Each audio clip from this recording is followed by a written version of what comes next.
celulares? Uhum. Boa noite a todos. Sejam bem-vindos a mais um bate-papo entre elas. Com vocês, Cláudia Lima, Edilene Silva e o nosso convidado que daqui a pouco estaremos apresentando para vocês. Lembrando, gente, o nosso bate-papo é um local de acolhimento, de informação, onde trocamos vivências, histórias e experiências. Hoje, o nosso tema é: que experiência da inclusão revela sobre a educação? Uma perspectiva da psicologia institucional. Isso é um tema muito relevante que chegamos à conclusão que tínhamos que chamar um profissional qualificado para elucidar não só as nossas dúvidas, mas a de todos vocês. Antes de passar a palavra para minha amiga e companheira de bancada, vou me autodescrever.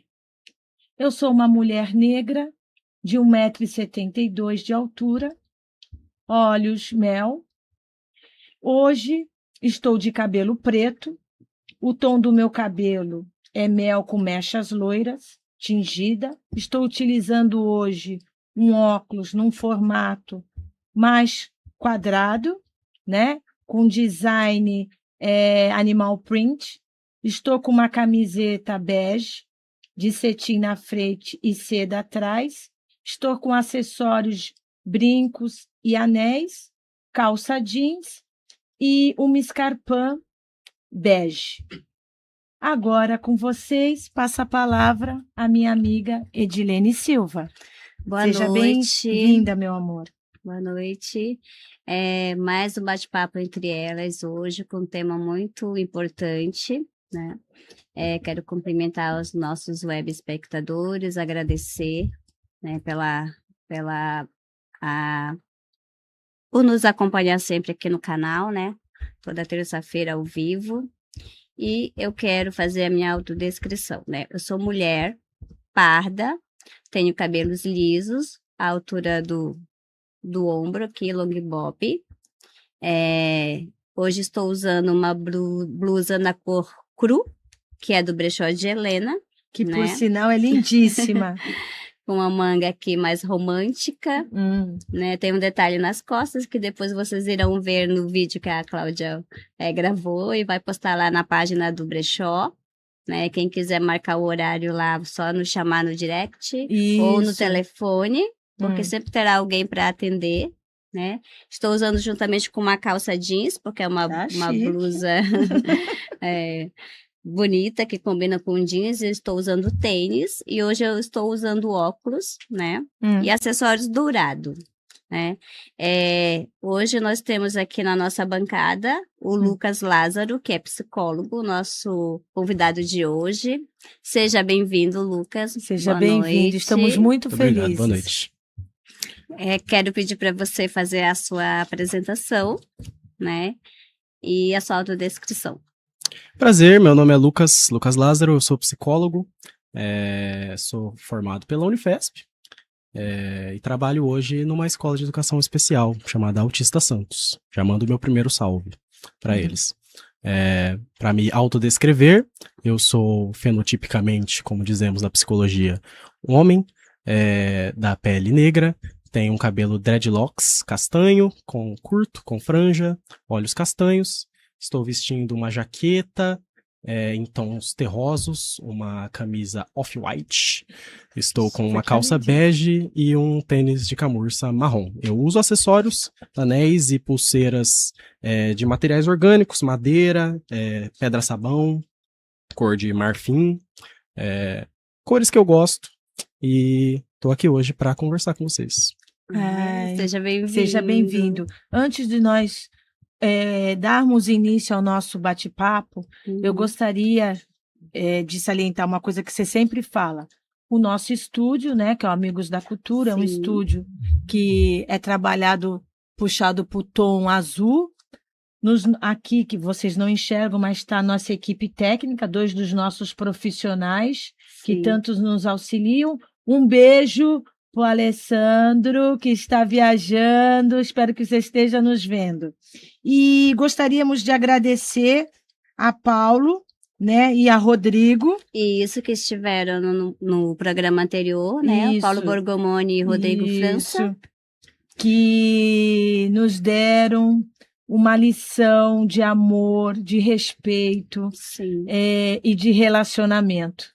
Então, vocês dois engrandeceram muito a nossa bancada.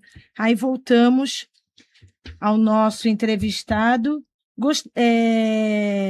Gostaria de, antes de começar a fazer as perguntas, iniciar para que as pessoas entendam qual é o seu tipo de trabalho junto hoje à empresa que você trabalha, que é a Autista Santos, para que elas entendam antes que a gente comece as perguntas. Sim.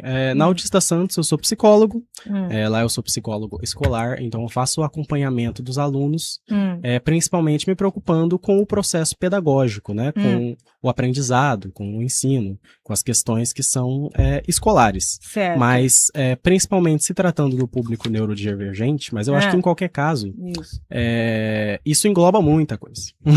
Isso que eu isso quero engloba isso muita que é importante para a pessoa Sim. entender a dimensão do que você faz. Sim, sim. Então, nós temos o trabalho diretamente com as crianças. Eu trabalho diretamente com elas, em sala de aula. Eu tenho a minha sala também.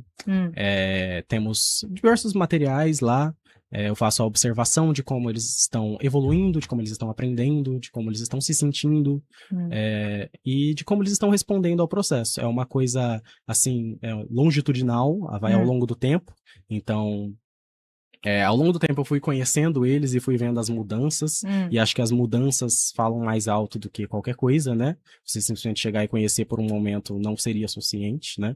Então o acompanhamento constante é o que dá o valor a esse olhar direto, mas a gente também tem um olhar para a família, a gente faz eventos com a família, a gente convida a família para estar à escola, a gente vai até a casa para conhecer, às vezes para levar alguma orientação, até mesmo algum material.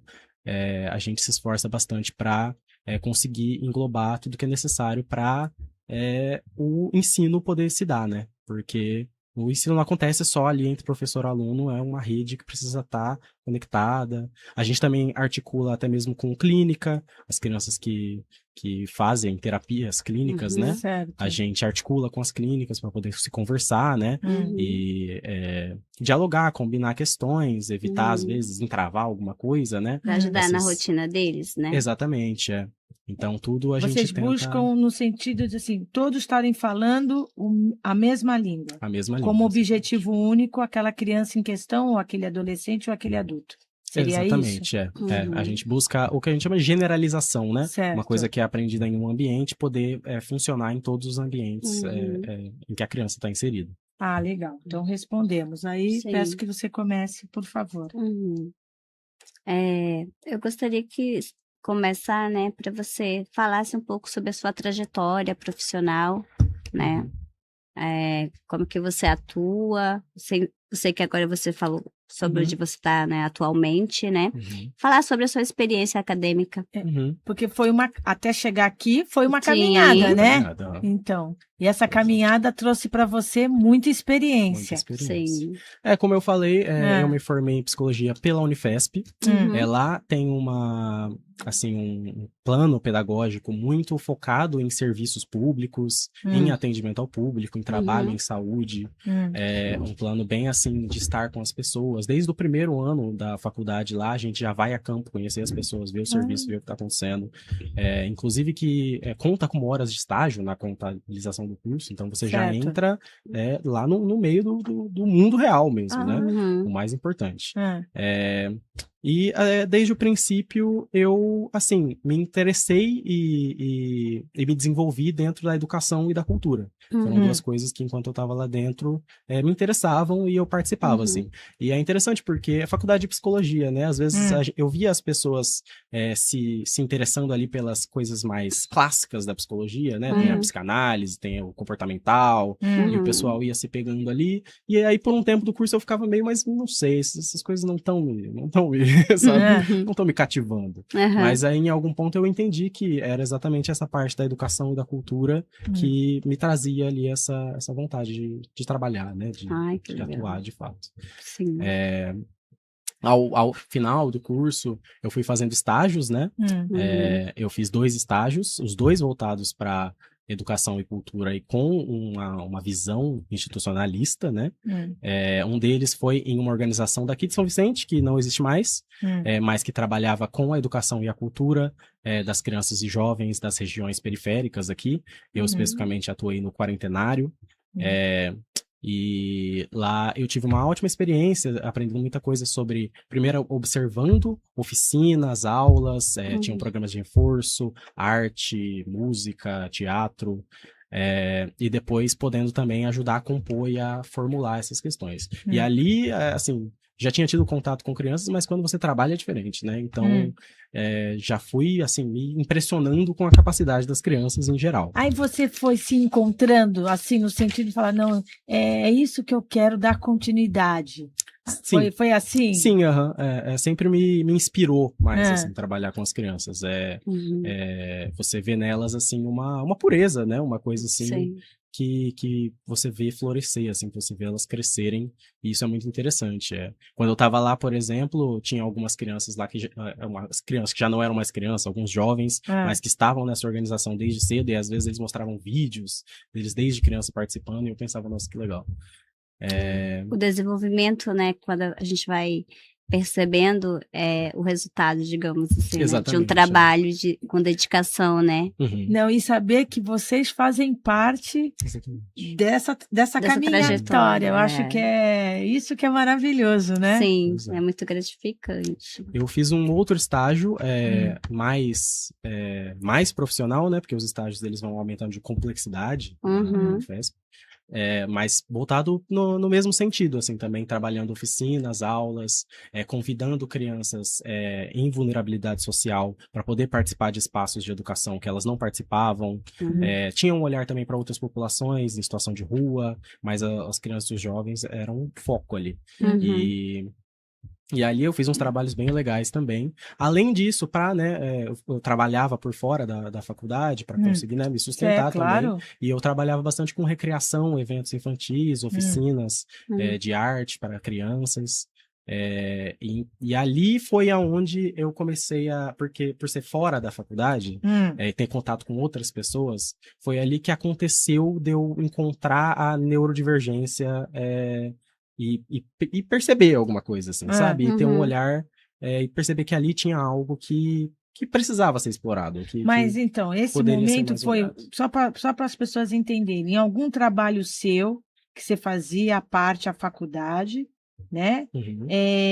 Teve alguma situação que tinha, algumas crianças e uma criança neurodivergente que você falou, percebeu, mas porque teve a situação, um contexto que te chamasse assim, não, fizesse você parar para refletir? Me chamasse quase que literalmente, porque era uma coisa assim, quando eu estava na faculdade, em grande parte eu estava junto com outros alunos de psicologia. Não era psicologia, era serviço social, eram outras áreas da saúde, sempre um pessoal que tinha um olhar, assim, atento a essas questões, e a gente meio que estava lá sempre para isso. Quando eu trabalhava por fora, em outros eventos, já era diferente. Você vinha uma turminha de crianças, normalmente era tudo da mesma sala de aula, tal, mesma escola, e aí tinha ali uma criança que ficava sozinha. Uma criança que ficava separada das outras. Eu ia lá, eu ia conversar com essa criança. Era o que a gente estava ali para fazer, para convidar as crianças para participar. Porque tinha criança de todos os tipos que não queria participar. Tinha aquelas espertonas também que ficavam olhando e falando, eu não quero fazer. E aí era o nosso trabalho inspirar essas crianças a participar. Então, como todas, eu buscava, eu ia, e as pessoas sabiam que eu fazia psicologia, e com o tempo isso começou assim, o pessoal começou a me deixar nessa função mesmo, assim. Às vezes vinha uma turma que eles já conheciam, eles falavam, nessa turma tem um menino tal, tal e tal. Vocês perceberam que você tinha essa habilidade. E é isso, eu não acho que eu tinha uma habilidade. Eu acho que eu só tinha uma disposição. Só acho que eu tava disposto a isso, sabe? De fazer. Isso, porque as pessoas agiam como se eu tivesse um superpoder, como se eu me comunicasse telepaticamente com as crianças. E não era isso, assim. A essa altura, eu acho que o conhecimento, assim, que eu aprendi que me guiava a falar com elas era mais no sentido de que elas eram como qualquer outra criança, do que alguma coisa específica que eu sabia sobre a condição delas, entendeu? Certo. Para trazer referências, assim, era uma questão Foucaultiana. Não existe a doença mental sem um contexto. Não existe um transtorno sem não existe o atípico sem o típico. Entendi. Você só pode dizer que alguém sofre de um transtorno se você tem uma expectativa do que deveria ser a vida dessa pessoa. Certo. Então, tendo essa noção na cabeça, eu olhava para todas aquelas crianças como elas estão no mesmo campo. Certo. Entendeu? E foi, na verdade, através de ir e conversar e buscar e tentar entreter, às vezes não consegui, que eu fui encontrando ali diferenças. E fui percebendo que eu poderia buscar saber mais sobre isso. E eu busquei, de fato, fiz cursos, me especializei ao final da graduação e aprendi, de fato, assim, o que a gente tem de científico sobre a questão da neurodivergência, comorbidades, TEA, ABA. E quando você fala assim, uma percepção Foucaultiana, você está se referindo a Foucault? Foucault, exatamente. Eu falo muitas palavras grandes, né? Legal. Tá cedo aqui para falar palavrão, mas eu já falei Foucaultiano. Sim, é uma visão Foucaultiana. Não, porque... Foucault, né, que, assim, na psicologia a gente até faz piada sobre Foucault, de como ele tem uma visão de mundo e ele traz ela para vários campos diferentes, né? Certo. Então, em seus livros, que não são necessariamente livros que tratam da educação, ele fala bastante sobre educação. Sim. Vigiar e Punir, a história da sexualidade, por exemplo. Sim. Pelo título, você não acharia que vai ter escola ali no meio, mas tem. Verdade. E ele traz essa ideia, né, de que o transtorno mental, ele só existe dentro de um contexto. Só porque você tem a expectativa de que alguém precisa ser saudável, para ela poder trabalhar, contribuir com a sociedade, é que o transtorno se torna um problema. Porque senão essa pessoa poderia viver a vida do jeito dela e tudo bem. Tudo bem, né? Era essa ideia que me norteava, assim, a ideia de que as pessoas não são tão diferentes, assim, né? Sim. Eu também acho que as pessoas não são tão diferentes. É verdade. Eu compartilho isso. É muito, muito interessante a sua visão e reflexão, né? E principalmente no entendimento quanto à visão de Foucault mesmo. Eu tive um contato muito pequeno, né, mas um pouco mais voltado para a área jurídica, né, que é no âmbito social, na visão dele no âmbito social, do comportamento da sociedade, né? E na escola tem muito a ver, né, com todo o desenvolvimento das crianças.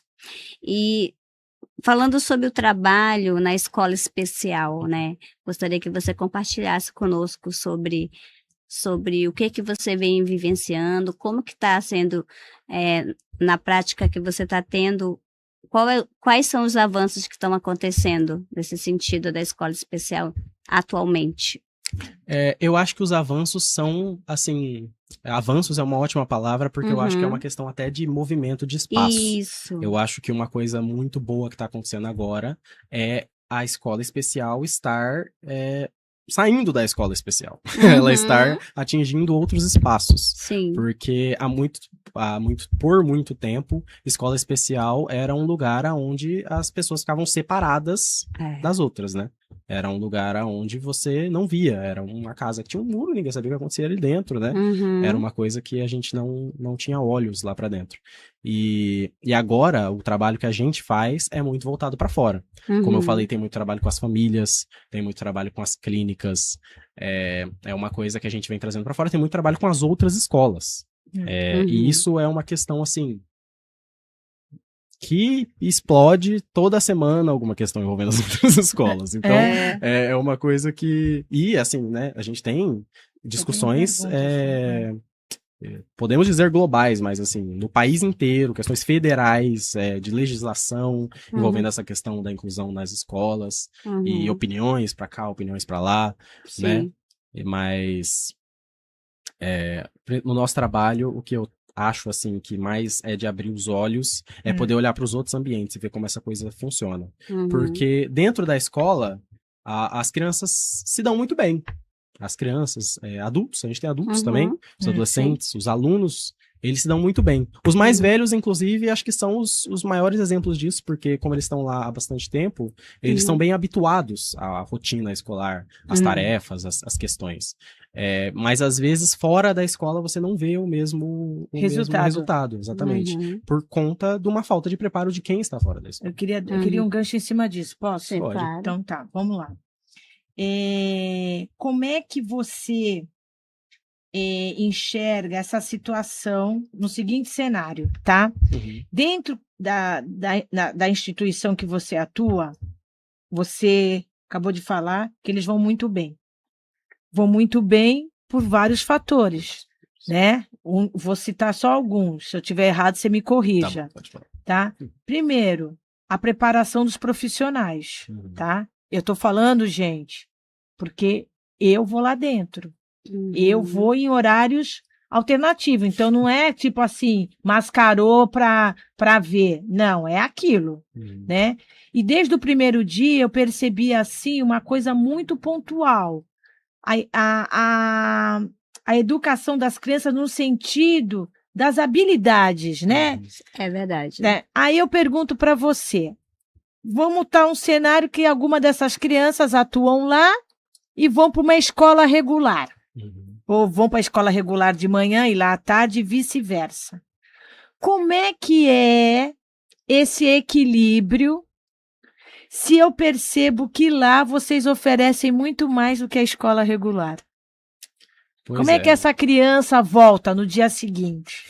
Ela regula ou desregula? Então, tem todo tipo de história, tem todo tipo de caso. Tô falando alguma besteira? Não, tá certo.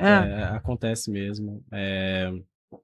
Tem crianças que não... Assim, eu vou te falar, depois de ter trabalhado, assim, tanto tempo já na escola especial, quando eu visito uma escola regular, eu fico meio desregulado. Então... Eu vou pra lá, eu fico meio desregulado. Então... mas, assim, no tratamento, assim, claramente tem uma diferença. Mas eu não quero muito entrar, assim... Não, eu sei. Não, eu só quero demérito. Não quero. Eu só quero na parte da criança. Mas o que eu posso dizer é que às vezes a gente visita escola regular, a gente faz reunião com os professores de lá, especialmente quando tá tendo alguma questão, e às vezes as pessoas, elas se ofendem, né? E as pessoas, elas... se preocupam com fazer um bom trabalho. As pessoas querem fazer um bom trabalho. Certo. E o meu ponto, normalmente, é exatamente que o erro dificilmente é do profissional que está lá. O erro começou muito antes. Porque eu acho que a principal diferença entre uma escola especial e uma escola regular é que a escola especial, ela volta atrás quando tem um problema. A escola regular, ela tem um objetivo. Essa criança precisa aprender o ABC, o beabá, o 1, 2, 3, o tal. Tá. Se essa criança tem algum impedimento para poder aprender o beabá, o ababá... A gente não pode parar para resolver o problema dessa criança. A gente precisa... Isso na regular. Na regular. A gente precisa que todas as outras crianças aprendam o beabá 1, 2, 3. Então a gente não vai parar para resolver o impedimento dessa criança para poder continuar junto com as outras. Na escola especial, já está pressuposto que você vai parar para cada impedimento. Esse é o olhar especial. Né? Então você vai na origem. Você vai na origem, você vai no anterior. Então, às vezes, a criança tem um problema. A criança não precisa nem ser neurodivergente. Existem várias coisas que podem levar uma criança a não ser incluída. A criança pode não ter comida em casa. É muito importante isso. A criança pode não ter comida em casa. A criança pode não ter um responsável que leve ela para a escola. Pode não ter quem cuide. Ela pode ter diversas questões que podem levar ela a não ser incluída na escola. Correto. Pode viver num ambiente que não é tão saudável, né? Exatamente. E assim, você voltar esse olhar para trás e pensar, então vamos resolver esse problema para poder que essa criança aprenda, é visto, no geral, como um empecilho, uma coisa que está impedindo o trabalho de acontecer. E na escola especial, a gente vê essas questões como o trabalho. O trabalho é esse. Como faz parte, né? Exatamente. Faz parte do trabalho e a gente vai ter que fazer a diferença, independente se existe empecilho. Não tem empecilho. Então, a gente tá ali para vencer as barreiras, né? Exatamente. Que nem um machucado. Você vai descobrir, você não adianta só tratar se ele tá voltando. Você tem que descobrir o que está causando aquela ferida. Não tá cicatrizando. Porque a partir do momento que você cuidar daquilo, ele passa a se cicatrizar. Exatamente. E ele deixa de ser um problema. Exatamente. E assim, não só faz parte, como vem primeiro. Você ter certeza de que todo o envolto está pronto para que o aprendizado se siga, é a primeira parte. Sim, você faz certo. isso antes de você chegar no beabá, no ABC 1, 2, 3. Então, muito legal. A mudança assim, que a gente vem, que a gente propõe, né, que a gente busca, que a gente quer ver, ela não é do profissional, ela tem que vir de antes, ela tem que vir do planejamento da escola. Ela é uma coisa que... Planejamento institucional, exatamente. Sim. Aí que começam os palavrões. A gente entra na questão não institucional. Você vai. O planejamento institucional, a gente precisa que tenha uma mudança, a gente precisa que essa mudança aconteça para todas as crianças. Sim. Porque é o que eu falei, a questão da inclusão não é só a ver com neurodivergência, né? Existem vários problemas que a gente vai atender, que a gente ouve sobre as nossas crianças na escola, que outras crianças também têm. Ela não precisa ser neurodivergente para encontrar esse problema. É só que quando a criança tem ainda por cima um transtorno do neurodesenvolvimento, esse problema vai ficar maior. Sim. Porque ele vai causar uma crise, ele vai causar a alguma coisa inclusão que vai muito explodir. além da adaptação pedagógica, né? Com certeza. Mas é exatamente o ponto de que tem coisas que vêm antes da adaptação pedagógica. Entendeu? A adaptação pedagógica, ela funciona porque ela segue o mesmo pensamento. Esse pensamento já está pressuposto quando você chega na adaptação pedagógica. É por isso que existe o que chamamos de estudo social, né? Que é para conhecer, digamos assim, a história daquela criança, ou daquele adolescente, ou mesmo daquele adulto, né? Para poder entender, como disse a Cláudia, a origem, o que existe ali por trás, que tem aquela situação, e entendendo, a gente procura trabalhar e incluir essa criança da melhor forma possível, porque existem vários cenários, né? Não é só, como você mencionou, sobre a situação do neurodivergente, né? Mas tem outras situações, né, que a gente não vai aprofundar, senão o assunto vai estender muito, né? Aqui tem muito, vou dar só uma paradinha para... vários boa noites para você. Boa noite. Aí, vários. É mesmo. Ó, aqui tá dizendo assim: boa noite, sou irmã do Ricardo, da Autista Santos. Olha, Ricardo. Aí aqui, ó, Rose tá dizendo aqui: a Lelê falou que gosta muito de você para que você não brigue com ela. KKKK. Aí aqui, a Joana: Lucas, excelente profissional. Sim. Aí aqui, boa noite, sou irmão do Ricardo, aluno da Autista Santos. Lucas, excelente profissional. Tive a oportunidade de conhecê-lo na escola, numa visita onde o dia era dos irmãos na escola. Foi um dia mágico e emocionante para mim. Olha, agora vamos continuar, porque se eu for ler tudo, não dá. Tem elogios ao seu trabalho, né? Isso. Muitos elogios. Eu? Depois eu vou pegar os ganchos. Eu gosto de pegar os ganchos. Tá.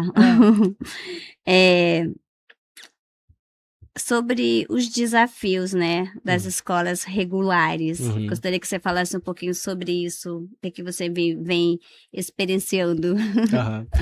Então, é isso. Eu sempre oriento, assim, os pais, no sentido de estarem buscando isso, evitando a briga. Porque, assim, às vezes a gente vai numa reunião e acaba sendo um embate ali entre uma diretora e uma mãe, uma professora e uma mãe.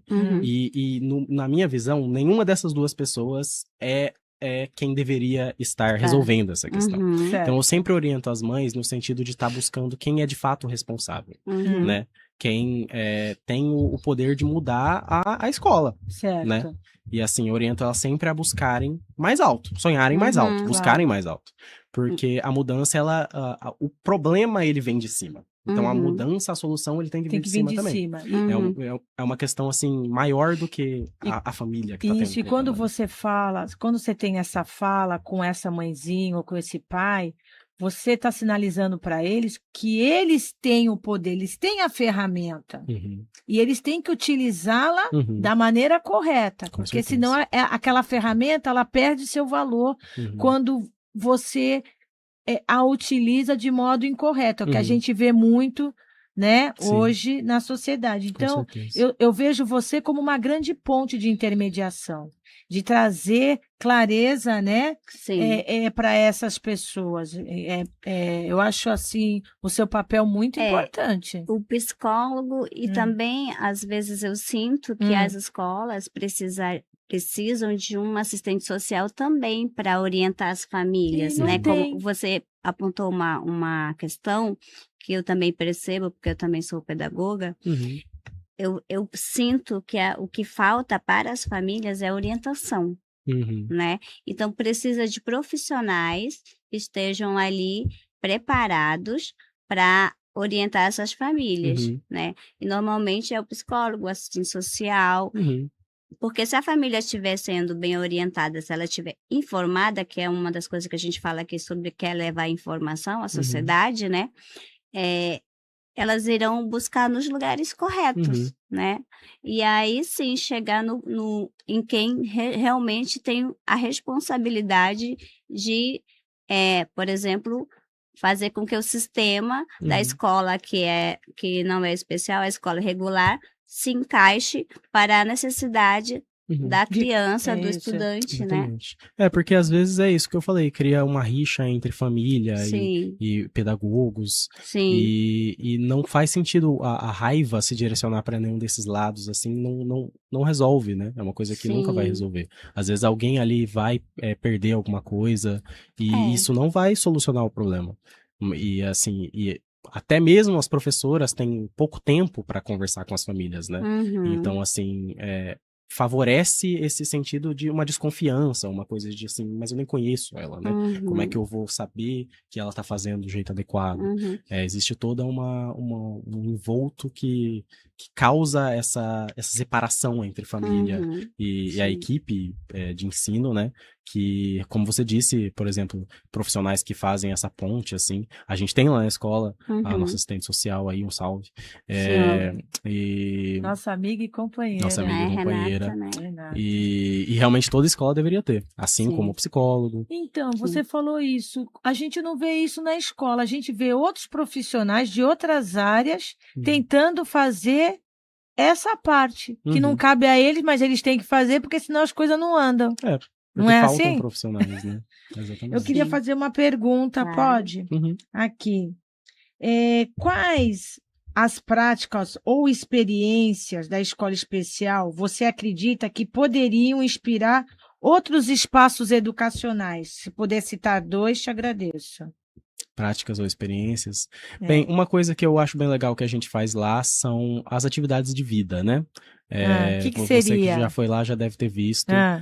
As crianças, elas têm assim, existem atividades que fazem parte da rotina. Então tem as coisas mais básicas, escovar o dente, se necessário, trocar de roupa, se vai ter uma educação física, se uma criança precisa tomar um banho, Isso é uma atividade de vida, não é todo mundo que sabe tomar banho. Certo, então, isso assim, mesmo. é uma coisa Muitos adultos não sabem tomar banho. banho. Exatamente. Então, assim, são coisas que são ensinadas lá. Mas também a gente tem atividades de culinária, uma coisa muito legal. Eu acho isso muito potente. E uma coisa que, assim, sempre impressiona as pessoas quando vão lá. Eu fiquei impressionado também quando eu cheguei. Impressiona todo mundo. Me impressionou a primeira vez que eu fui. Eu lembro até hoje. É a louça. Eles lavam a louça. Né? Eles lavam todas as refeições, eles lavam os pratos, eles lavam os copos, eles lavam os talheres. E põe tudo no lugar. E põe no lugar, seca e coloca no lugar. Inclusive, um corrige o outro, se não colocou certo. Um corrige o outro, é verdade. E assim, ver isso, primeiro, essas crianças são boas. Primeiro pensamento na minha cabeça, essas crianças são boas. Segundo pensamento, por que todas as crianças não fazem isso? Por que eu fui, assim, descobrir como se lava uma louça, eu já tinha 12, 13 anos, no mínimo. Assim, é pra eu entender que, você passa o sabão e depois você passa a água. Até então, nem isso eu sabia. Então, assim, por que a gente protege as crianças disso, sabe? Eu sinto que vem de uma dúvida, assim, como se a gente não achasse que elas fossem capazes, sabe? E isso tá em várias questões. Mas essa da louça foi uma que o instalou, fez eu pensar. E eu gostaria de também falar que lá eles também fazem artesanato, né? Eu ganhei 2 pulseiras deles. Fazem. Eu também, que agora tá lá comigo. Sim, as suas também, né? A minha eu uso. Artesanato. Um monte de coisinhas. Eu tenho o meu lugarzinho deles. Uma coisa que você falou, dentro disso aí de lavar louça, essas coisas, não sei se vocês viram, teve uma reportagem que mostrou como é a educação no Japão, né? Que nos primeiros anos, as crianças não têm obrigação de aprender nada. É convivência na qual elas vão para a escola entender o que é coletivo, o que é limpar a escola, o que é deixar organizado. É só isso que elas fazem. Depois que elas entendem bem essa dinâmica, que elas passam a parte educacional do estudo. Que é dentro disso daí. Na China também, a culinária faz parte do currículo das escolas primárias. É uma coisa bem interessante. E eu acho esse é uma coisa assim que eu acho que é um símbolo, porque são atividades básicas, né? De vida. Atividades que servem para você viver. Sim. Né? Você falou a palavra palavra independência também, né? E aí você pular isso para ensinar qualquer outra coisa que seja, faz muito menos sentido quando você pensa que você poderia ter ensinado isso primeiro. Porque isso é básico, isso é sobrevivência, né? Isso é vida, né? Em primeiro lugar. Inclusive na educação infantil, hoje em dia, usa-se a expressão experienciar, de 0 a 3 anos, por exemplo. Porque a criança tem que experienciar. Ela vai viver atividades, por exemplo, com água, com fruta, com elementos que faz parte do que ela vai sentir sensações diferentes, brincar, né? Quando as pessoas falam assim, às vezes orienta, tem que brincar com a criança, não é o brinquedo bonito lá da Rie, por exemplo, mas pegar os potes mesmo de casa, né? A colher de fazer a comida. Terra, né? Terra. Deixar a criança... Tem criança que não consegue nem pisar assim no chão, porque não pisa na terra, não pisa na areia da praia, não vai brincar. Então, a criança precisa disso, né? Sentir o cheiro da natureza, sentir a terra né? Pisar, brincar, de fazer o castelinho lá, porque é isso que eles precisam, né? É disso, é muito legal a gente poder falar sobre isso hoje aqui. Vai fazer mais uma, por favor? Pode ficar à vontade, Cláudia. Eu gostaria de estar perguntando aqui, ó. Tô pulando algumas, tá? Pode ser? Pode. Tá. Vou fazer essa outra. Você acredita que a inclusão vai além da adaptação pedagógica? Essa é a primeira. E a segunda, o que realmente faz uma criança se sentir pertencente ao ambiente escolar? Olha só. Com certeza, eu não acho que só vai além, como eu disse, eu acho que vai antes da adaptação pedagógica. Eu acho que, assim, como eu falo, é para todo mundo, a gente precisa repensar o currículo mesmo, né? O que a gente quer que as crianças aprendam, para que a gente quer que elas aprendam, o que a gente quer formar nessas crianças, né? E para a criança se sentir pertencente, aí você toca num ponto bem interessante, porque a gente tem alunos, por exemplo, que pedagogicamente são muito bem evoluídos, são muito bem adaptados, conseguem se desenvolver, são muito inteligentes, assim, mas socialmente tem uma dificuldade. Então, às vezes, nas escolas regulares, eles não se sentem, assim, acolhidos, né? À vontade, né? Então, assim, o que eu acho que é necessário é também o convite às outras crianças de participar, né? Porque uma coisa, voltando lá atrás, quando eu via a criança ali que ficava isolada da turma, eu acho que todo mundo lembra da turma, assim, de uma criança ou outra que sempre ficava com os adultos, né? Sempre existiu esse... Sempre, eu ficava no cantinho. Ficava no cantinho. E não necessariamente ela vai... Ela divergente, não tem. Ela queria ficar ela estava no espaço. Exatamente. No mundo dela, no canto dela. Então, acho que parte de dividir, quando eu falo dessas questões de atividades de vida, é um pouco de dividir a responsabilidade para a criança até onde ela consegue, claro. Mas também essa responsabilidade de incluir o outro também precisa ser dividida. A gente precisa ensinar as nossas crianças sobre isso. Sim. Então... eu acho que isso é o que faria a diferença, assim, a gente integrar as crianças nesse trabalho. Ô Lucas, quando você tem essa fala, aonde entra o papel da família nessa sua fala? Porque a gente tem que integrar junto à escola regular, mas o local que ela passa mais tempo é dentro da casa dela. Como a gente pode fazer com que essa mãe ou esse pai ou esse tutor dessa criança consiga auxiliar para que você consiga o resultado que você enxerga além do que essa família consegue enxergar? Bem, eu acho que primeiro a gente precisa ter tempo, possibilidade de falar com a família, que as escolas têm muito pouco, como eu falei. E em segundo lugar, eu acho que a gente precisa primeiro ouvir. A gente tem muito isso. A gente sempre precisa conhecer primeiro as famílias, né? Lá na escola tem famílias que estão há muitos anos, assim, são conhecidas próximas, assim. Eu tô há pouco tempo, Certo. né? Comparado aos outros profissionais.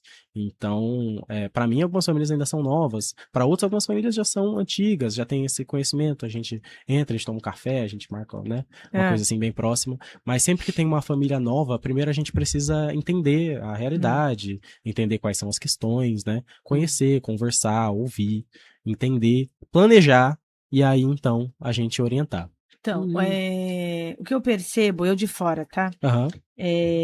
Que não sou dessa área, mas só presido uma instituição que dá suporte para segmentos como o seu, assim. É assim, eu sinto nessas famílias uma coisa que vocês trabalham, que é a paciência, que é necessária e fundamental, de ouvir. Elas não são ouvidas. Eu não estou nem entrando no mérito de você entender e compreender, mas só permitir que ela sente diante de você e fale, e narre a forma dela ser, as coisas que ela está passando. Eu acho que precisa desse profissional. Não estou falando na sua instituição que você tem graças e tem Renata e tem tanta, mas assim, que ouça, porque eu acho que ouvir é um grande exercício não praticado pelas pessoas. Não sei se você concorda comigo, porque quando você ouve, você tira aquele tempo para ouvir a narrativa do outro, muitas coisas são elucidadas. Sim. Né? Sim. E aí você passa a entender muitos contextos. Que as pessoas, principalmente as famílias, né? Às vezes elas só querem compartilhar o que elas estão vivendo e nessa conversa elas acabam aprendendo algo que vai deixar, digamos, a rotina deles mais leve, né? Uma pequena coisa que você fale pode mudar, né? E acredito que quando tem esse suporte, que é o trabalho que você faz lá na instituição, Lucas, eu acredito que faz muita diferença, porque a família orientada, ela acaba tendo um desenvolvimento muito melhor, compreendendo melhor, né, o filho, a criança, né, e o trabalho vai fluindo, digamos, de uma forma mais natural e leve, porque existem famílias que elas não conseguem muito lidar, né? E aí, quando tem essa orientação, acredito que flui melhor, né? Toda a rotina, tanto a parte pedagógica, como no dia a dia, né? Da pessoa, da criança. Eu acredito que é isso. Eu queria pegar esse gancho só para fazer aqui uma fala que a Associação Elas para Todos, ela tem esse propósito, não só de patrocinar programas como esse, para que possamos ter profissionais que nem o Lucas, passando para vocês diversas informações que são necessárias. Eu acho que muita gente que está aí do outro lado da tela está tirando muitas dúvidas pertinentes que até hoje estavam suspensas e ela não conseguia. Mas a associação, além disso, ela auxilia com vários benefícios. Então, existe o Instagram da Associação Elas para Todos e lá tem um formulário. Então, as famílias que têm em seu núcleo uma pessoa com autismo laudada, esteja em alguma instituição, sendo atendida em alguma instituição ou não, podem entrar e preencher, fazer o seu cadastro, né? O que nós pedimos? Que as informações sejam legítimas, sejam verdadeiras, né? Como seus telefones e tudo, porque todos os dados serão checados, para que vocês possam ter os benefícios ofertados pela associação Elas. Gostaria que você fizesse mais algumas perguntas, estamos chegando na nossa reta final. Muitas perguntas, por mim eu ficava aqui 2 horas com ele. Verdade. Por favor. Muitas famílias, às vezes, sentem que seus filhos não estão sendo compreendidos, né, dentro da escola, né? E como a educação pode se tornar mais humana e acolhedora, no seu ponto de vista? A questão da compreensão... Bem, eu acho que primeiro ouvir as crianças é importante, né? A gente fala sobre muito isso, reunião, mas será que a gente ouve a criança, né? Será que a gente conversa com a criança? Eu, que assim, grande parte do meu tempo é ouvir diretamente a criança. Fico pensando, né? Se as outras pessoas também estão escutando as crianças. A família eu sei que tá, sabe? Mas assim, os outros espaços que a criança frequenta. Será que a gente ouve a criança? Por exemplo, os espaços.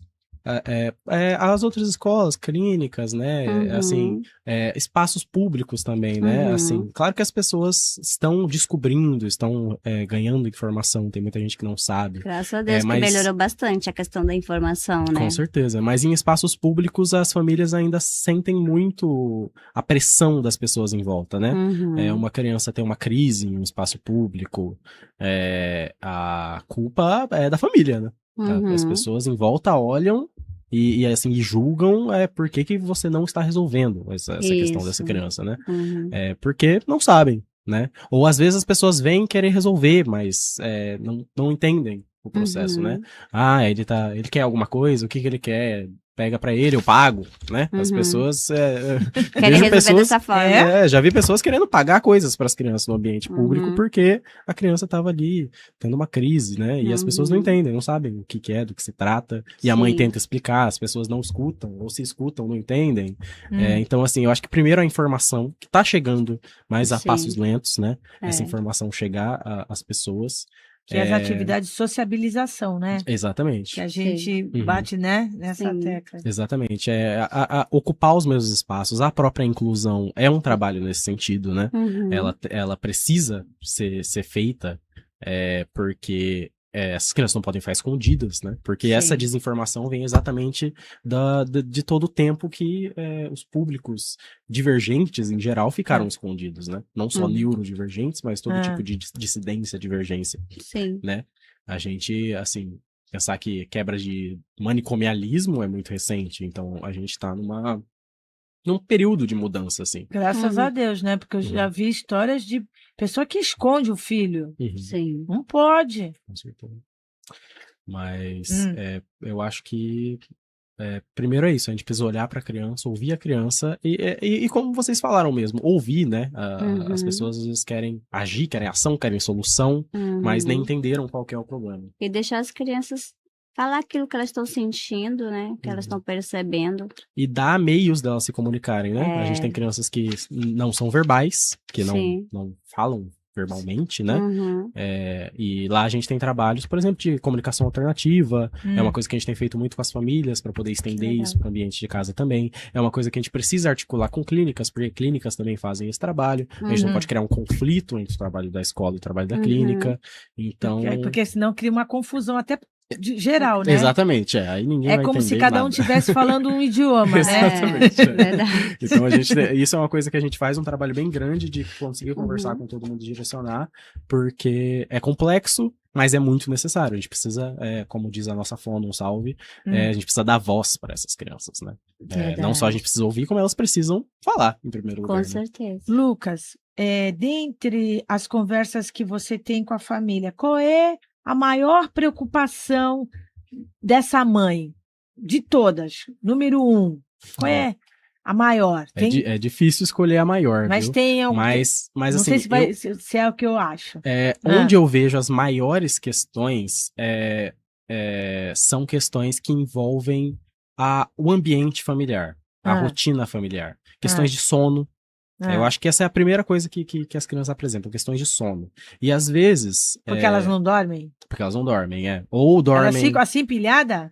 Ou dormem e acordam no meio da madrugada, não dormem de novo. Diversas dificuldades de sono. Trocam o dia pela noite, tem isso também? Tem bastante. Tanto que muitos medicamentos vêm no sentido de, primeiramente, regular o sono. É meio que o passo 1, né? Porque a criança precisa ter energia, em primeiro lugar, certo. Né? Precisa estar com o organismo regulado. Mas tem muitas orientações que eu dou no sentido de rotina familiar, que é uma coisa que é para todo mundo, assim, sabe? Eu sempre falo que, eu tô falando isso para o aluno e tal, mas isso serve para você também. Serve para todo mundo.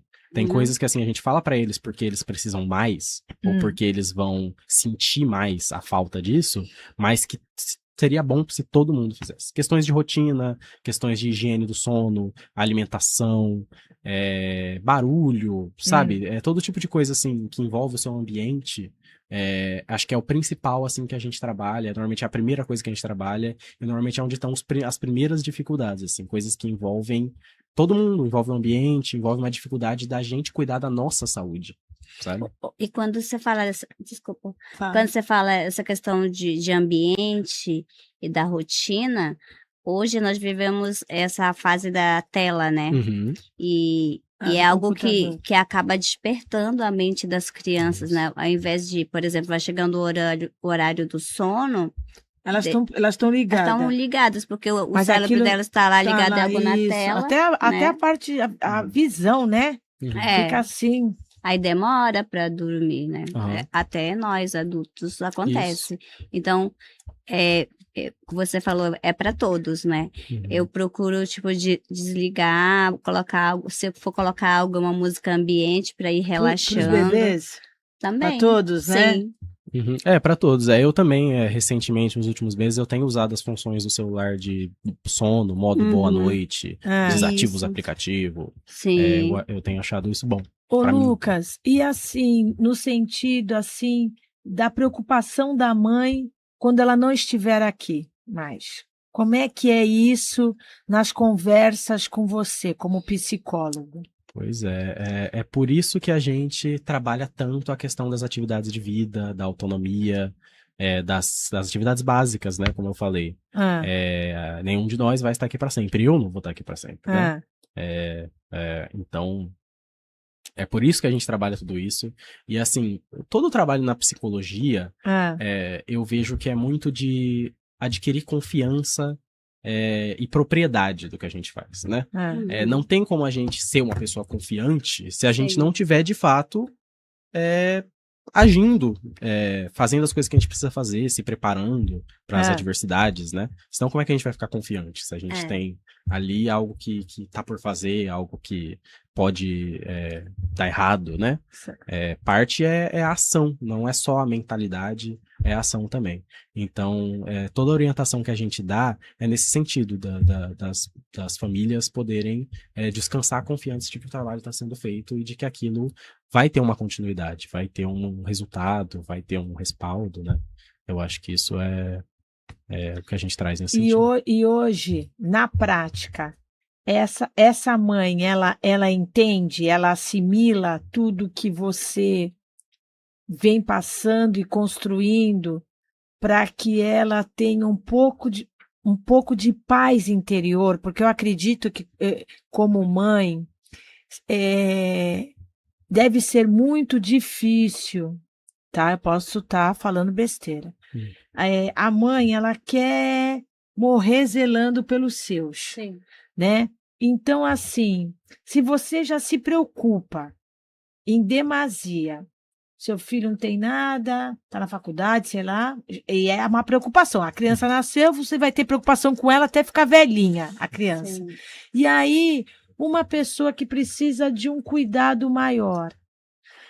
Eu fico pensando assim, será que o outro vai cuidar como eu cuido? Será que se acontecer alguma coisa, ele vai comer? Ele vai beber? Ele vai ter um local para morar? Eu me ponho no lugar dessa mãe, entendeu? Por quê? Porque ela sai aí e ela vê tudo caminhar a passos muito lentos. né? Então, assim, eu fico pensando assim, quando ela senta para narrar isso tudo para você, eu sei que você está executando todas essas tarefas, vai conversando, mas ela consegue, não estou falando todas, assimilar e entender que ela tem que se permitir, que instituição como as suas estão fazendo um excelente trabalho para que isso aconteça lá na frente, que tenha uma continuidade. Ela assimila isso na prática? Eu não consigo falar por elas, se elas assimilam ou não, mas não, a gente vê resultados. Isso que eu quero. Isso, legal. Se elas era assimilam, isso. se elas assimilam tudo, eu acho que tudo nem eu assimilo direito. Não, mas se você vê o resultado, é porque você alcançou, né? Sim. Gente, vamos final. Isso, vamos falar os mais importantes, que ainda tem mais um recadinho. Lucas, eu gostaria que você falasse como que você se sente trabalhando com essas crianças, porque eu também trabalho com criança e às vezes para mim é muito gratificante quando eu vejo o desenvolvimento deles a cada dia, porque a cada dia a gente vai vendo o resultado do nosso trabalho. O que aquece o seu coração no trabalho que você está realizando? O que mais, né? Gostaria que você compartilhasse. Porque eu olho para você e vejo uma doçura. Isso mesmo. Não tu não sente isso? Ele é suave. Ele é suave, tranquilo, e ele passa tudo com muita aquela tranquilidade. Coisa assim, quero ficar do seu lado? Não é assim, não é isso? Pronto, ela falou. Não, o que me encanta, assim, é muito a pureza. Tem momentos em que a gente conversa com as crianças, tá em algum ambiente diferente, ou alguma criança fala alguma coisa, e você pensa, meu Deus, o que esse menino falou agora?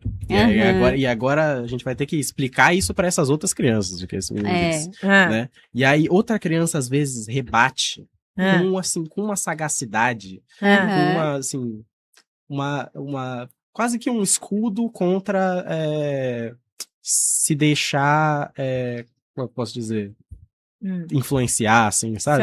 Um escudo contra a negatividade. Certo. Uma coisa assim tão... E de forma tão natural. De forma tão natural, sabe? E de forma tão confiante, tão certeira.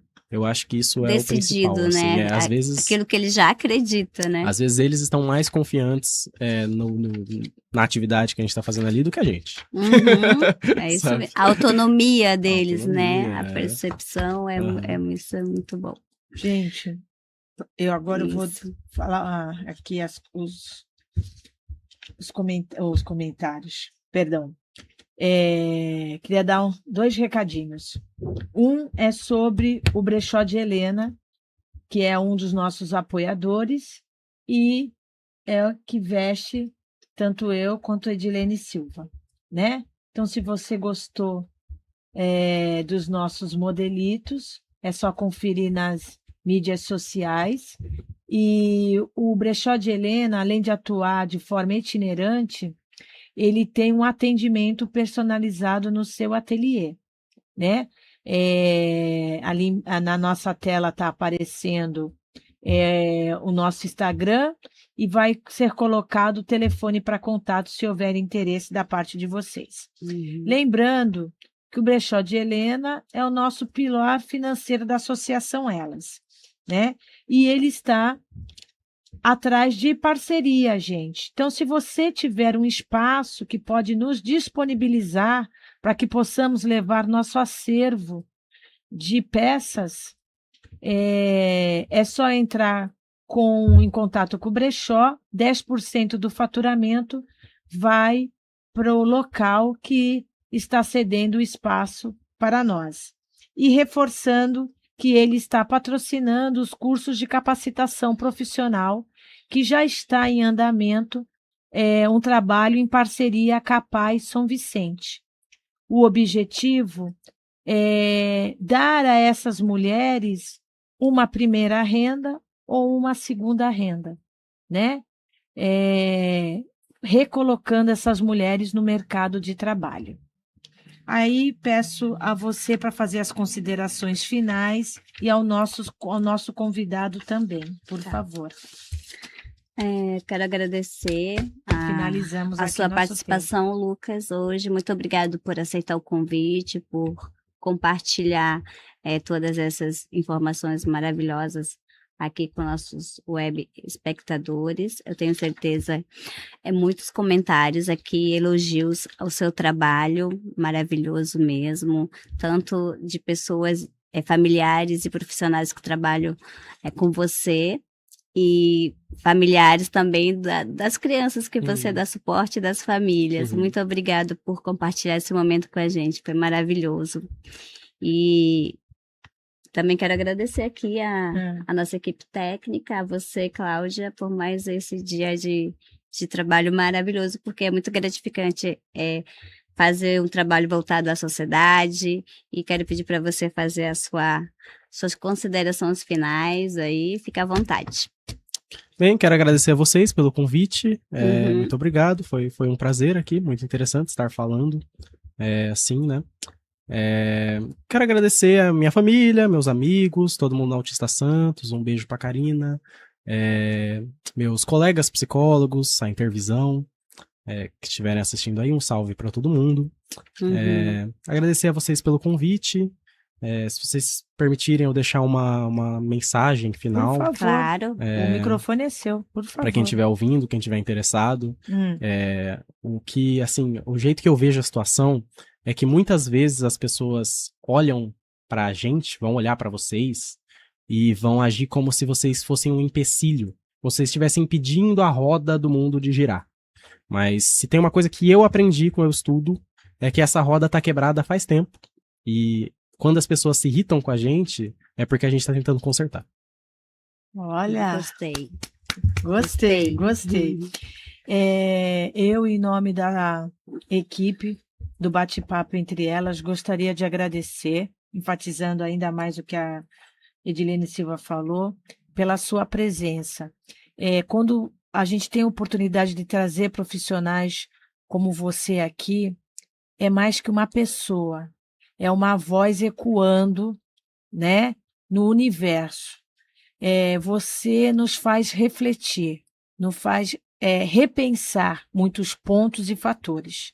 E eu quero agradecer por tudo que você já fez, faz, e eu tenho certeza que fará, não só pelas crianças, pelos adolescentes e pelos adultos, mas pelas famílias, né? Através da sua delicadeza, da sua doçura, você consegue transmitir, passar e obter o resultado que tantos esperamos com maestria. Então, nós agradecemos por tudo que você faz, em nome do nosso programa, em nome da nossa equipe. O nosso muito obrigado. Gostaria que, num futuro, você retornasse trazendo mais informações para nós.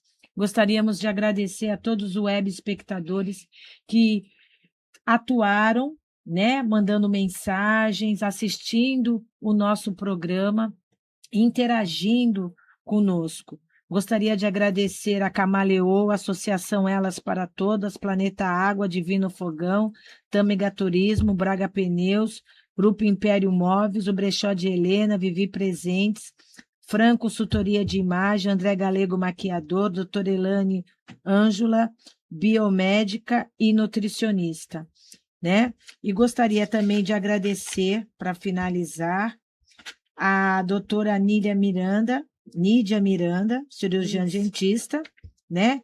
Que nos proporcionou aqui seus produtos maravilhosos que vão deixar você mais bonita. Agora nos despedimos e até o próximo bate-papo entre elas. Uma boa noite a todos. Boa noite.